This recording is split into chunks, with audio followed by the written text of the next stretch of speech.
நானும் பாடியிருப்பேன், நரேஷ் ஐயர் பாடியிருப்பார், அப்புறம் ஆலாப் ராஜு 3 பேரும் பாடியிருப்போம். இதில் என்ன ஆச்சரியன்னா என் வாய்ஸை கண்டுபிடிச்சி சில பேர் சொல்லும்போது எனக்கு அவ்வளோ சந்தோஷமாக இருக்கும். பரவாயில்ல, நமக்குன்னு ஒரு குரலும் தனித்தன்மை இருக்குது அப்படின்னு அவங்களாம் சொல்லும்போது தெரிஞ்சுக்கிட்டேன். அதுதான் ஹாரிஸ் சாருக்கு என்ட்ரி.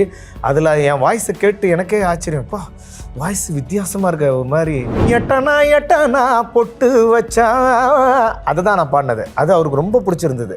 அப்புறம் ப்ரொடியூசர் அதுவும் பாம்பே சிங்கர்ஸ் ஏதோ மாற்றினதுனால அவருக்கு அதுவும் ஒரு வருத்தம்.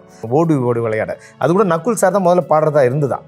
அவர் ஷூட்டிங்கில் பிஸியாக இருந்ததுனால இந்த பாட்டை ஒன்று பண்ணுங்கள், நீங்கள் முகேஷே வச்சு ட்ரை பண்ணுங்களேன் அப்படின்னு சொல்லி அவருக்கு ரொம்ப சந்தோஷம். உங்கள் பேர் அவங்களே சொன்னது எங்களுக்கு ரொம்ப சந்தோஷம். முகேஷ், உன்னோட நிற்கிறப்ப உள்மூச்சு தித்திக்குதே, நீ தள்ளி போகிறப்ப ஏன் ஆவி பத்துக்குதே, சூப்பரே ஆட்டம் சூப்பரே.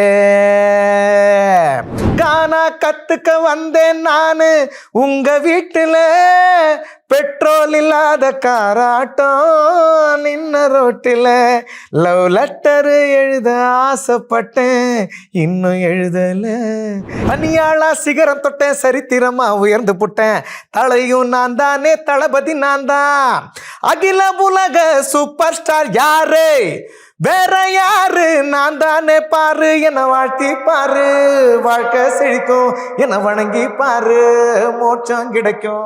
லைகா புரொடக்ஷன்ஸ் சுபாஷ் கரன் தயாரிப்பில் அறிமுக இயக்குனர் AR ஜீவா இயக்கத்தில் அனுபமா பரமேஸ்வரன் நடிப்பில் லாக்டவுன் ஜனவரி 30 முதல் திரையரங்குகளில்.